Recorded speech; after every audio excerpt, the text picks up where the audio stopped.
In this video, I'm going to show you exactly how one of our clients got banned from Amazon and how they actually wound up coming out stronger on the other side. First off, who am I? I'm basically the managing director and CEO of furniture-scale.com. And over the last couple of years, we managed around 15 million euros in client spend across platforms like Facebook, Instagram, Google, TikTok, etc., etc. And just to get back into the story really quick, right? So the client received an email that was at the end of 2019, and essentially that email contained a message from Amazon, which they were reliant upon a lot at that given point in time, that Amazon would be tripling their fees or they basically would ban their listing. So you probably heard about situations like this, but in this specific case, client wasn't completely reliant on it. They understood that strategically there were other options to go into, which I'll explain later on in this video. But overall, they basically just said no and ignored the email. And after 2-3 months, essentially what happened as expected. Amazon shut down the listing, but then even worse than that, they basically started to sell the same products that the client was selling at a drastically lower price. So if you hear about this, there's probably a couple of things going on, right? Because furniture products are generally quite comparable in terms of design. So how did this not completely ruin this client, right? What did they actually do? What were the concrete steps that they've taken in order to resolve the situation? And essentially also another thing that came out after the fact, just funny side tangent here, Amazon, they actually contacted the same supplier that they had. So they were able to find a factory which was in China, and they more or less blocked the supplier for a couple of months because they just ordered so much volume in order to offer these very low prices, right? I think specifically with furniture, that's just something that is a fairly big risk, honestly, especially if you're completely reliant on Amazon, even if you're partially reliant. They obviously have complete overview about your sales data. There's not really that much branding measures that you can take on Amazon specifically, where you're just on people's top of mind. So you can just replace it, right? Because people go to Amazon because they do want the cheapest or the most reviewed, best reviewed kind of option, right? Those are kind of the buying motives behind this, right?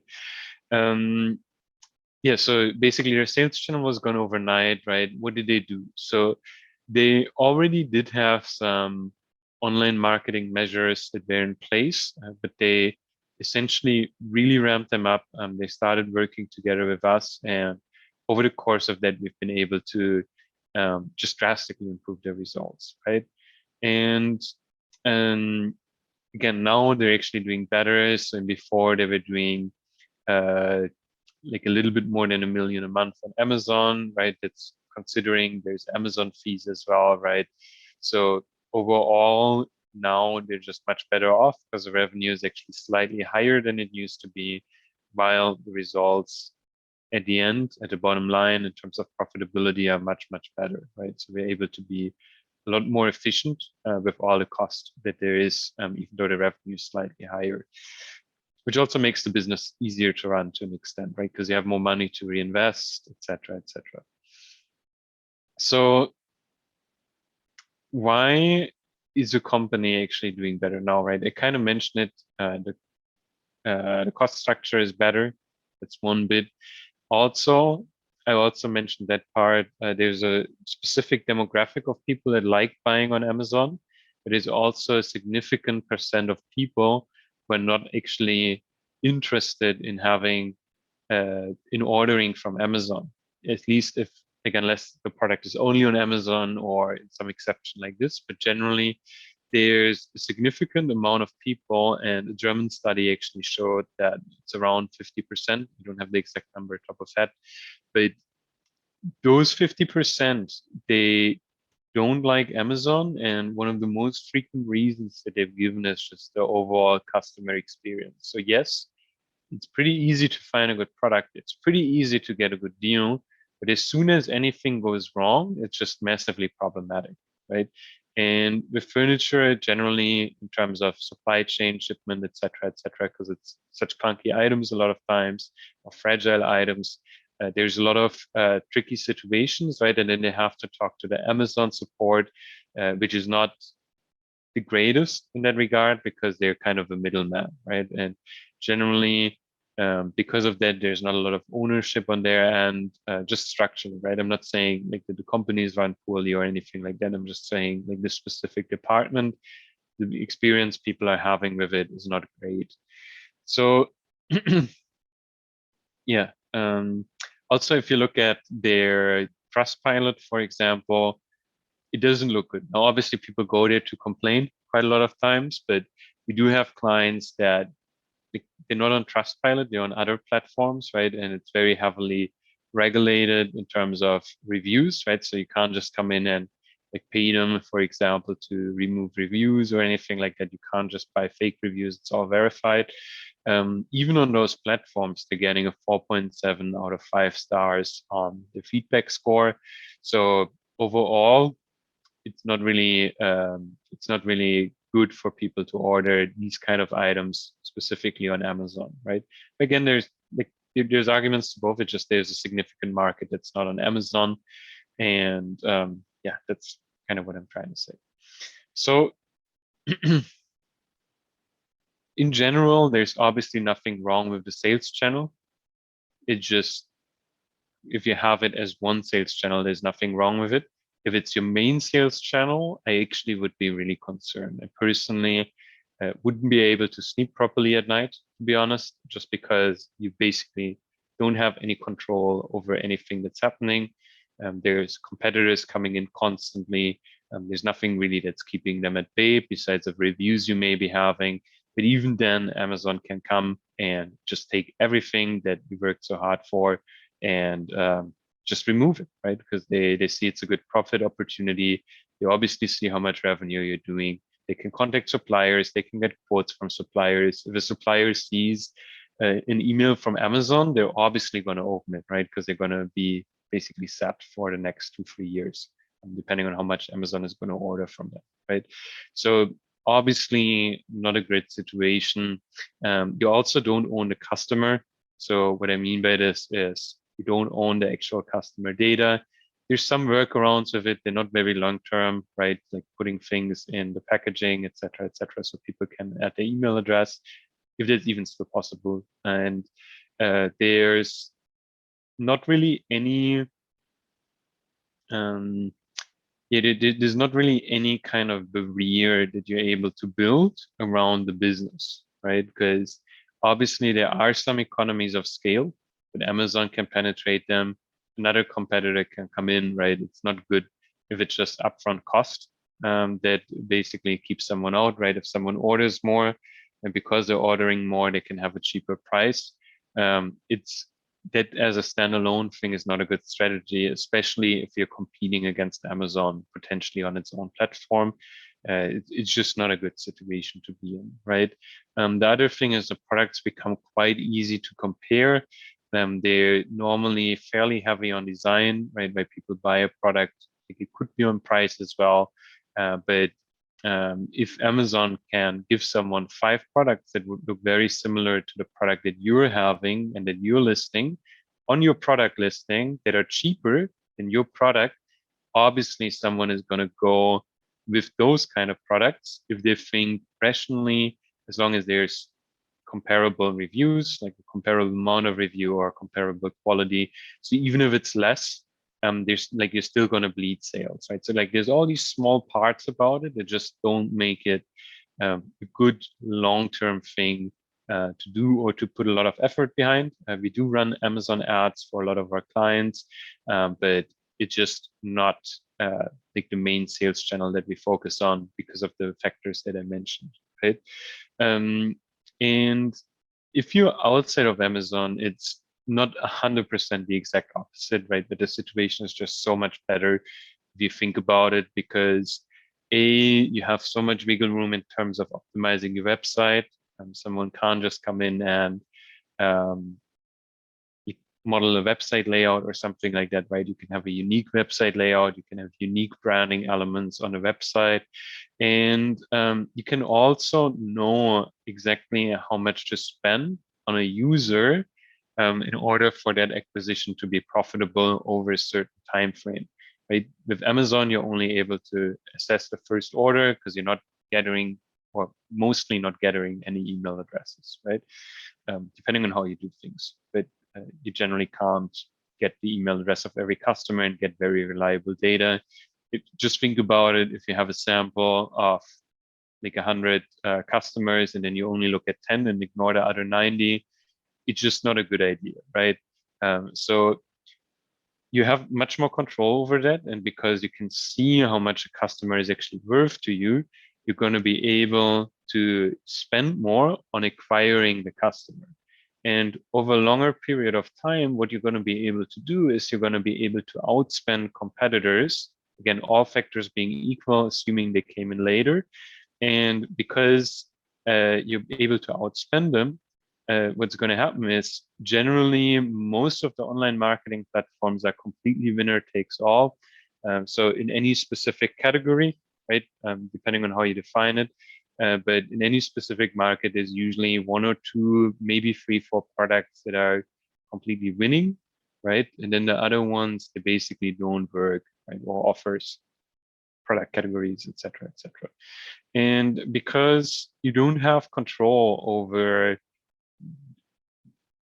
those things with Amazon, but you do have it with your online store, the online store is just a much, much better idea, right? And focusing on those measures, because on Amazon, you can't really even optimize it that much if you think about it. You can get reviews. Yeah, you can do some SEO. You can optimize a product listing. You can like delist reviews. You can optimize reviews, etc., etc. But overall, there's not that much you can do, right? It's kind of like this passive thing, which is not good in general, right? So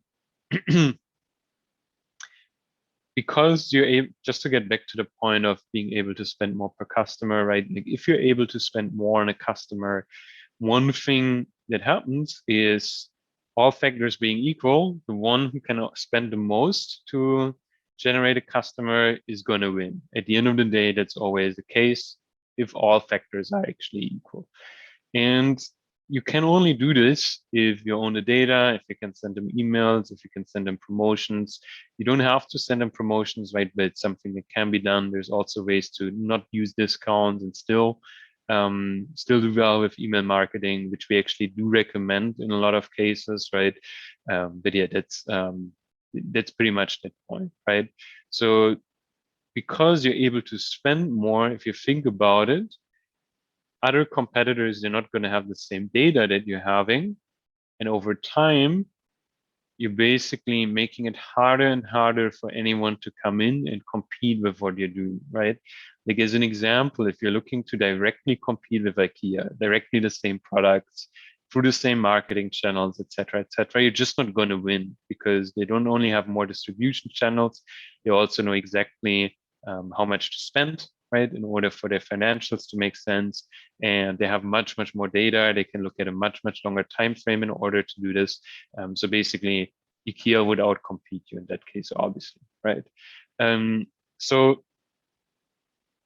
essentially what's happening is you're creating a moat around your business, right? Because also with these channels, again, besides of Google Ads, which is not that great because of that, we still do it, right? Because it is worthwhile. It's just not this like amazing, unique channel. You're building a brand, right? If you're advertising on Facebook, people are seeing your ads, they're seeing your logo, they see the quality of the product as well. On the creative, maybe potentially, right? They see what makes it unique. They're basically maybe not immediately going to buy, right? A lot of times they immediately do, but even if they're not going to buy immediately, at least they saw your brand, right? And then you can have all these multiple touch points with them over time, right? You can, once they come on the website, you can retarget them. And overall, they are just going to be yeah, they're much more likely to buy from you than like to go to Amazon or something like that, right? As long as you have like decent brand awareness, the brand is fairly unique, the products are fairly unique, those kind of things, right? And once all of that is given, you basically add an extra mode, right, which is just a brand, right? Brand recognition. Same example, right? All factors being equal, the brand that has more awareness, that is more established, that people have more trust with, is going to outcompete the brand that doesn't have those elements, right? So essentially what happens is you're creating this upward spiral, right? Where you have less cost per sale, right? Because Amazon, you have the fees, etc., etc. It's not always, but generally, just the fee part, 100% is correct. You also have the branding benefits over long term, right?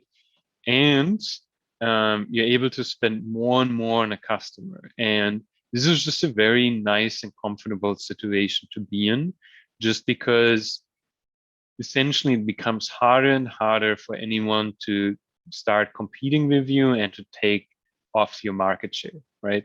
And then also the more volume you do, right, the more market share you gain, the lower the unit cost is going to be, and then the lower the unit cost is generally. Also, the more you can spend on advertising, but also maybe you can lower prices, defer competitors, etc. There's a bunch of stuff you can do with this, and with Amazon, you can do some stuff. The economies of scale part is definitely applicable to Amazon as well, but none of the other elements actually do play a significant role, right?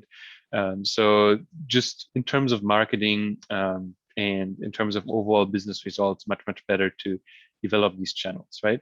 Now, once you understand this, there's a second problem, and that problem is, who do I actually work with for this, right? Because generally, these kind of areas of work, they're not 100% established, right? Like there's no university degree to become like a performance online marketer or something. And it's not really a thing.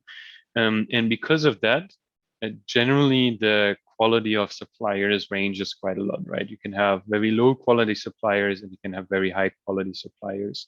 And it does become very hard to compare them because you're basically just relying on what someone's telling you, et cetera, et cetera. So because of that, it's just very messy, right? Because you can have like a button in a campaign, and if that button doesn't click, if that toggle isn't moved, right, or that button isn't clicked, the results of the campaign are going to be so much worse than they could, so much better, so much worse, sorry, than they could be, right? So, for example, on Facebook, like there's a bunch of options that immediately come to my mind there. Like if they're being set up the wrong way, it's just not going to work well, right?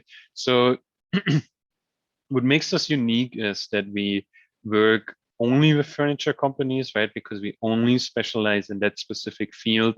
Like there's not really any need for testing, right? We know exactly what's working, what isn't working. And we also know, because we're not focused on any specific marketing method, right? We're not necessarily focused on like Facebook, Instagram, influencer marketing, et cetera, or like email marketing. We just objectively know what things do make the most sense because there's no inherent bias that is built from that, right? So in case you want to learn how to take the sales of your online furniture store to the next level, you can go to our website. That's furniture-scale.com. And what you can do there is you can apply for a free initial consultation. And yeah, basically within that consultation, what we would do is we would actually give you a step-by-step plan of the things that you can implement immediately that have the biggest leverage for your business in regards to growing your profitability, right? So in case you're interested in that, just head over to that page, right? I'm going to link it somewhere down below here as well. And yeah, see you on the other side.